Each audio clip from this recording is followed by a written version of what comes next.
Para quem imaginou que ia ter uma trégua, né, um sossego entre a Câmara dos Deputados e o Congresso Nacional, se enganou e se enganou feio. Hoje uma matéria da UOL mesmo disse que a fumaça preta já começa a sair do Senado, ou melhor, da Câmara. É sinal de que estão preparando para a guerra. E sim, um ponto crucial que causa, né, esse conflito é a última decisão do Supremo Tribunal Federal em rejeitar algo que era soberano da Câmara dos Deputados, que é a suspensão do processo do Ramagem. E o recado já foi dado, nós vamos reagir.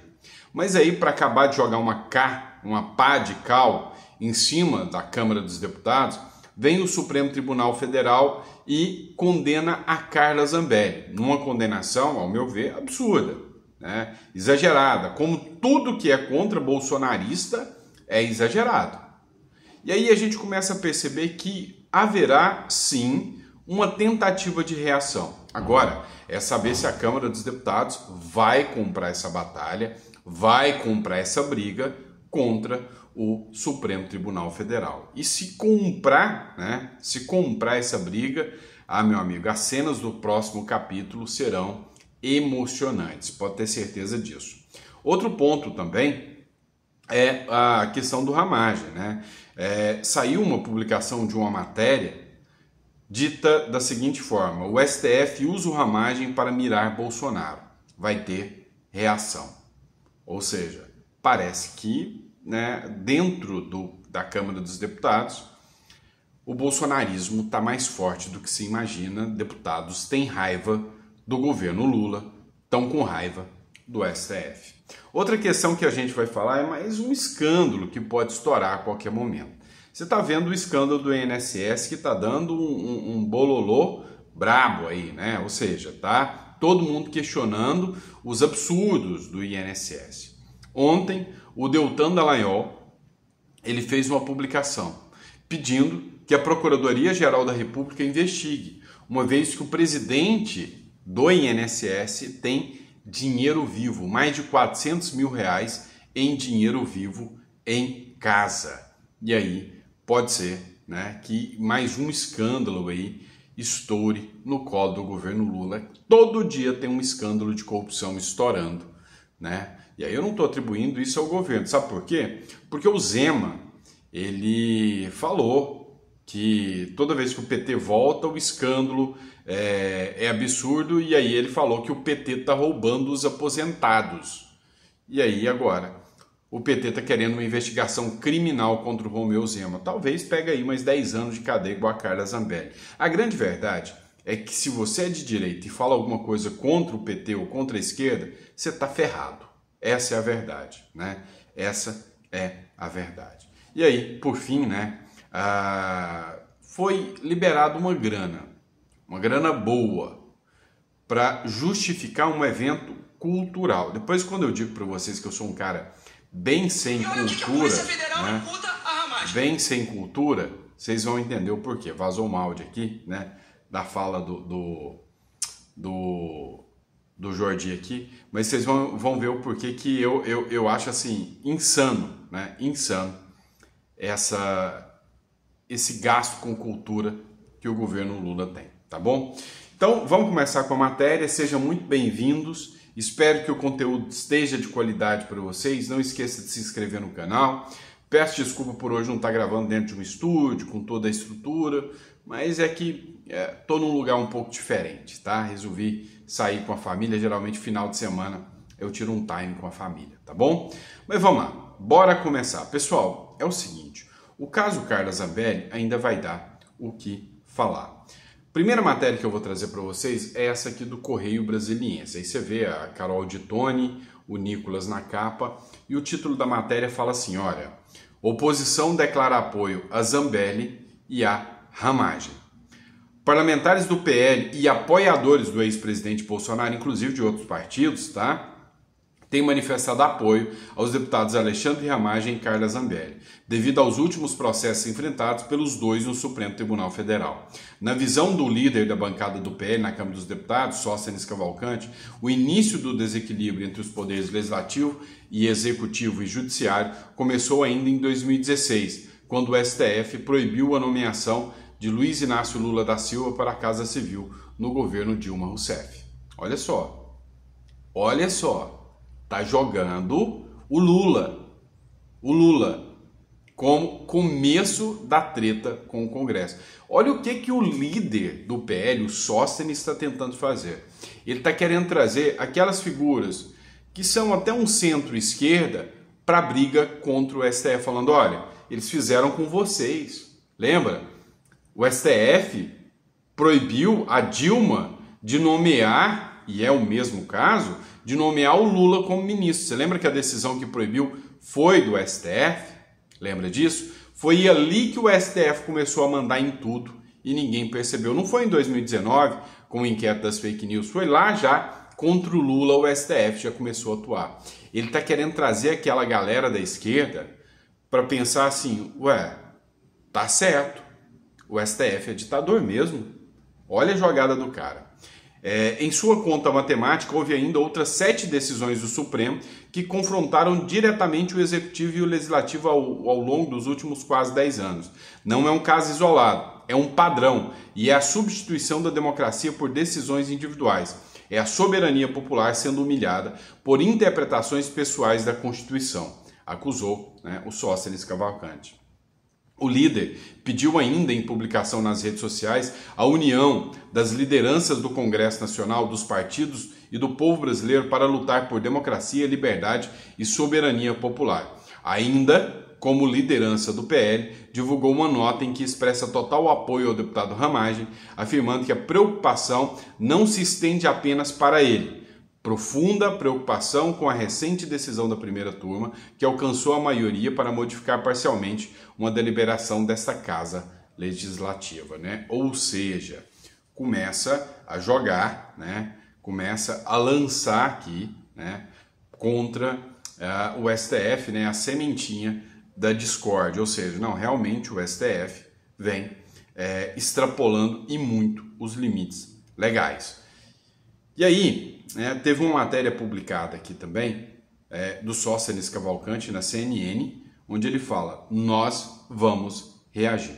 Escuta só esse trecho aqui. Eu conversei agora há pouco com o líder do Partido Liberal na Câmara, Sóstenes Cavalcante, me disse que a oposição tem que reagir de forma enérgica. O parlamentar defende que uma proposta que mude o foro privilegiado seja colocada em pauta na Câmara dos Deputados e que a CPI sobre abuso de autoridade também seja aberta. Sóstenes afirmou ainda que vai conversar com o presidente da Câmara, Hugo Mota. Eu conversei agora há pouco. E aí, por que isso aqui é importante? Por que você precisa entender qual a importância disso aqui?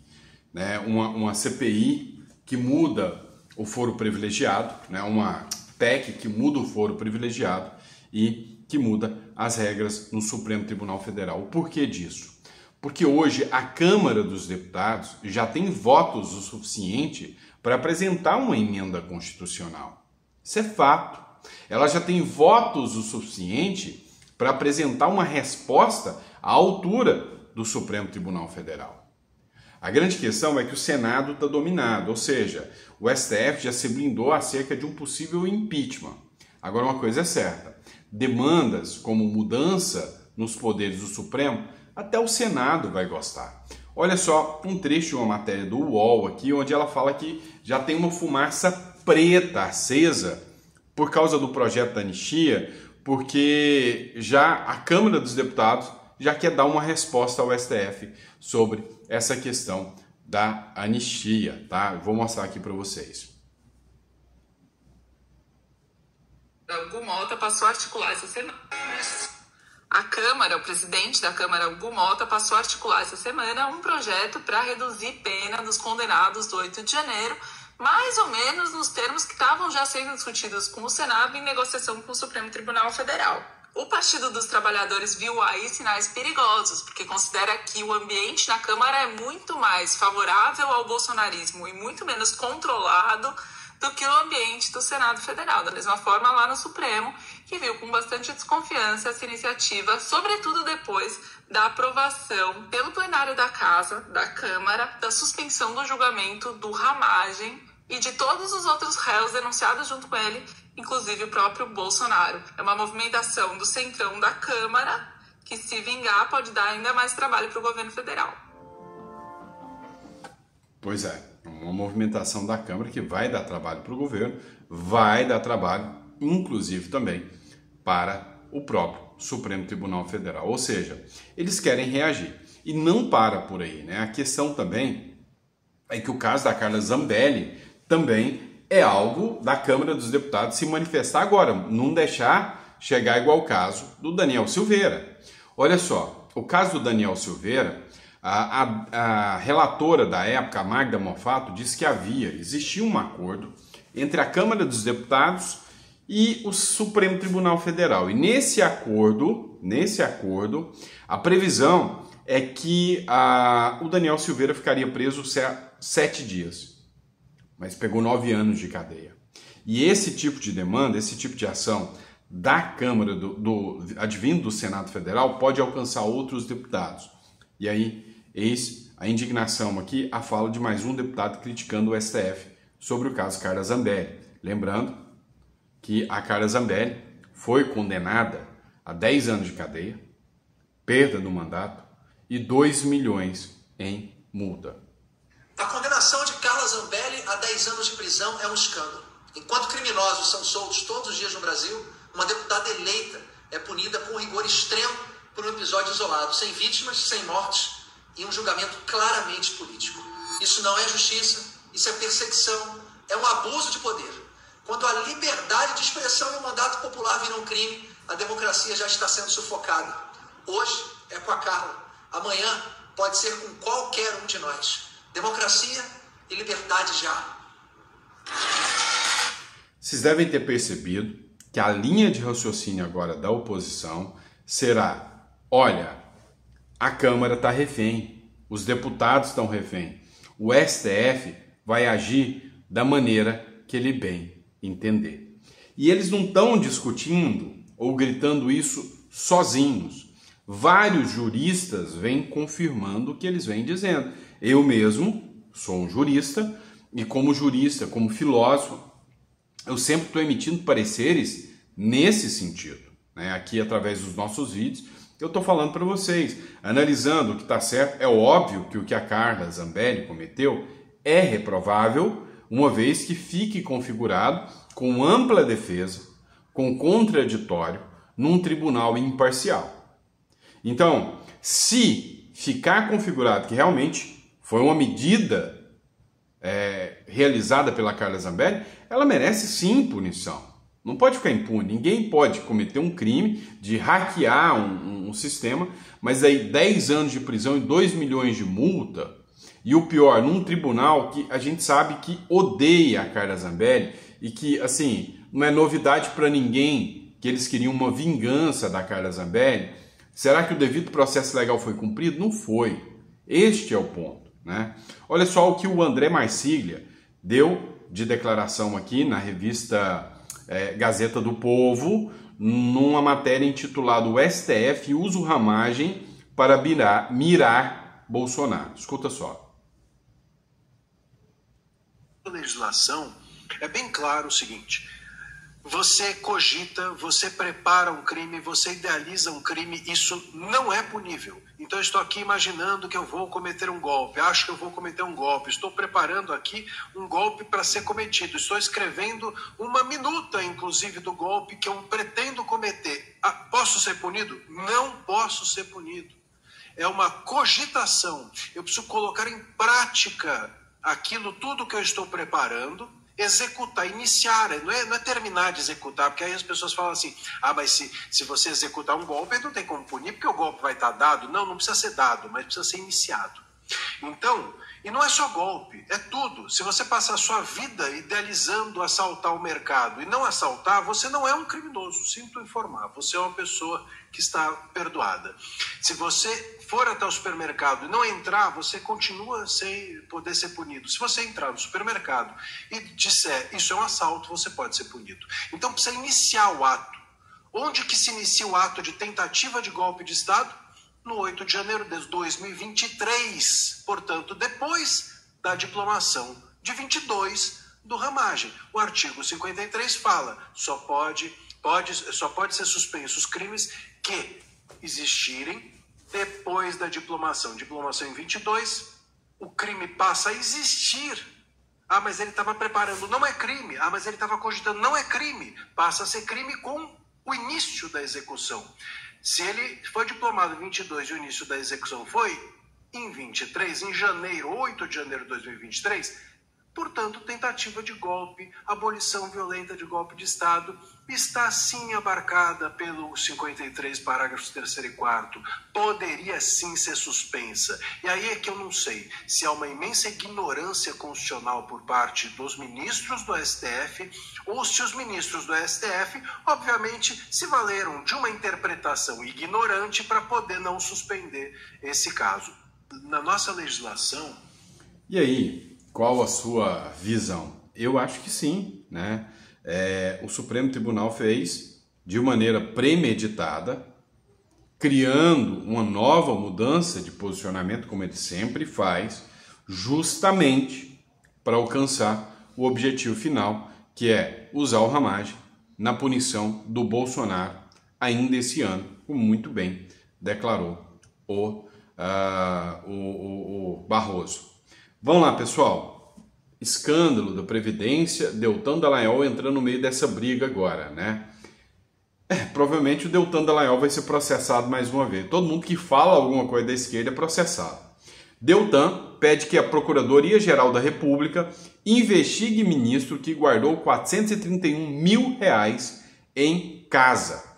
O ex-deputado federal Deltan Dallagnol enviou um ofício à Procuradoria-Geral da República solicitando a apuração de possíveis crimes de sonegação fiscal e lavagem de dinheiro envolvendo o ministro da Previdência Social, Volney Queiroz.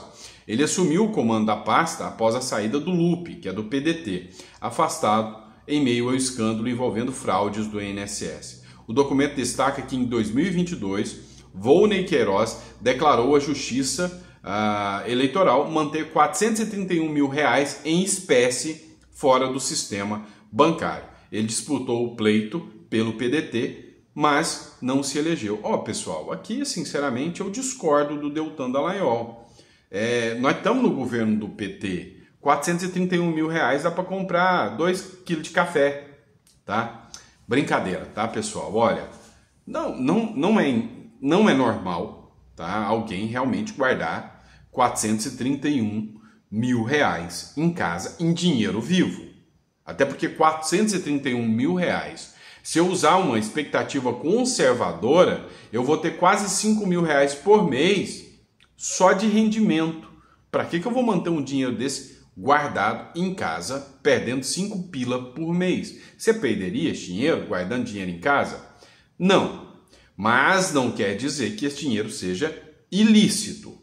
Não é racional, mas ilícito não se sabe. É por isso que o Deltan fez o pedido de investigação. Então não há nenhum crime em manter dinheiro em casa. Ainda, porque tem um projeto, um deputado, se você tiver mais de R$1.500 em dinheiro, se o Drex for aprovado, você vai preso.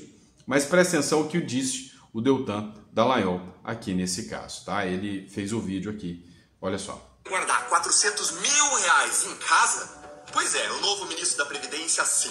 Em pleno século XXI, com conta digital, banco online, Pix, rendimento automático e todo tipo de segurança bancária. Ainda assim, o novo ministro da Previdência Social, Volney Queiroz, declarou ter R$431 mil em espécie guardados em casa. Sim, quase R$500 mil em dinheiro vivo. O ministro realmente confia mais no seu colchão do que no banco, né? Agora, sabe o que é estranho? No banco, isso renderia para ele, sem nenhum esforço, R$4 mil por mês. Se ele gerenciar os bilhões da Previdência Social do mesmo modo como ele gerencia o próprio dinheiro, isso significaria jogar no lixo dezenas de milhões de reais dos velhinhos todo mês. Haja incompetência. Mas agora me diga, por que alguém deixaria quase R$500 mil em casa? Por que ele não coloca esse dinheiro no banco, rendendo uma boa grana, sem nenhum esforço? Quem rasga dinheiro assim? De onde que veio essa grana toda? A informação sobre a dinheirama em casa consta na declaração que ele mesmo entregou para a Justiça Eleitoral em 2022. Em um livro sobre lavagem de dinheiro, eu falo um pouco sobre a declaração de dinheiro vivo e imposto de renda. E é claro que a pessoa pode ser louca, pode rasgar dinheiro, pode ser bilionária ou então excêntrica. Mas eu também mostro como que a declaração de dinheiro vivo e imposto de renda ela é muito usada por criminosos, por sonegadores, por lavadores de dinheiro. E detalhe, ele é o homem de confiança de Carlos Lupe, ex-ministro que caiu depois do escândalo bilionário do INSS, com rios de dinheiro sendo desviados dos velhinhos para várias entidades fantasmas, sem a documentação adequada, com fraudes a rodo. É algo que tem que ser investigado. Que substituição caprichada que o Lula fez, não? Lupe por Volney. E não acha que a gente está falando aqui de um cidadão qualquer, não, mas de um ministro com imensas responsabilidades. Você confiaria a Previdência Social a alguém assim? Comenta aqui embaixo, me deixa saber a sua opinião e siga o nosso canal para você acompanhar mais denúncias como essa. Você costuma guardar... E aí, pessoal? Você costuma guardar quase R$500 mil em dinheiro vivo debaixo do colchão? Ainda mais sabendo o jeito que tem ladrão por aí? Acho que não, né? Acho que não. Então, algo de errado parece não estar certo, mas enfim, né? Que a investigação seja feita. Mas acho que não vai dar em nada, né? Corrupção no Brasil hoje, se houver qualquer constatação de corrupção, no máximo que você pode ser punido é ou virar influencer como o Sérgio Cabral ou virar presidente da República, alguma coisa nesse sentido. Vamos lá, pessoal. Matéria do Poder 360. O governo Lula resolveu investir agora na cultura. Pegou 1,35 milhões do dinheiro dele, não, seu, do seu dinheiro. Adivinha para quê? Para criar um evento cultural. Mas não serve para gente sem cultura que nem eu. Eu sou um bobão. Eu não gosto de cultura. A cultura que eu gosto é a cultura que eu pago. Eu vou lá, assisto um show, pago o ingresso porque o conteúdo é bom. Eu vou pagar o Spotify para poder ouvir a música desse cara, entendeu? Vou assistir um filme, eu vou no cinema ou eu pago o Netflix. Então essa é a cultura que eu pago. Toda cultura que usa o meu dinheiro para fazer show de Lady Gaga, de Pablo Vittar, de Gustavo Lima ou de Aba 4 que seja, para mim poderia virar ar-condicionado na escola, merenda de escola, infraestrutura, saneamento básico. Então eu sou um sem cultura mesmo, assumido e com orgulho. Por quê? Porque eu peguei aqui 1,35 milhão do meu bolso de pagador de impostos e deixei para o Lula administrar. E sabe o que o Lula fez? Vai criar um espetáculo sobre um prostíbulo de São Paulo. Não é piada, é verdadeira essa matéria. O dinheiro vai ser utilizado para exaltar um prostíbulo que existia na cidade de São Paulo. A matéria aqui, ó, do Poder 360, tá aqui para vocês. O governo Lula libera 1,35 milhões para espetáculo sobre um prostíbulo de São Paulo.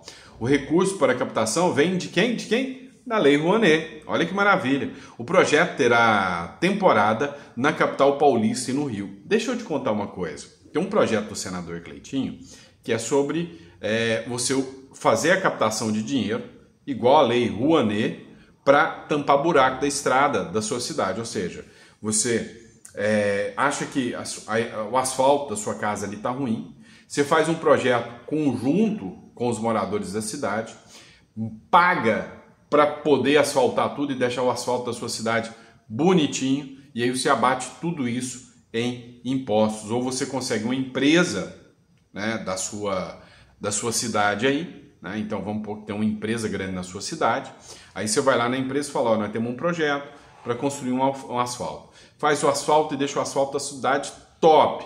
A empresa vai abater tudo esse imposto. Só que não dá para eles roubarem. Não dá para eles roubarem, né? Para fazer eventos sobre puteiro, desculpa a palavra, porque não é prostíbulo não. Para fazer eventos sobre esse tipo de coisa, o meu dinheiro serve. Para usar o meu dinheiro, eu ter o direito de usar o meu dinheiro para comprar um equipamento de raio-x para o hospital da minha cidade que falta. ou para construir uma ponte. Lembra do evento que aconteceu lá em Rio Grande do Sul, onde o pessoal construiu uma ponte para não esperar do governo? Então eles não puderam abater aquele dinheiro dos seus impostos. Deveriam. Esse Brasil, literalmente, tem que fazer esse tipo de evento que o Lula está fazendo, enaltecendo prostíbulo mesmo, porque o Brasil já virou um prostíbulo a céu aberto, ao que depender dos nossos políticos. Essa é a verdade. Obrigado, pessoal. Desculpa aí a indignação, mas dá raiva, dá muita raiva. Abraço.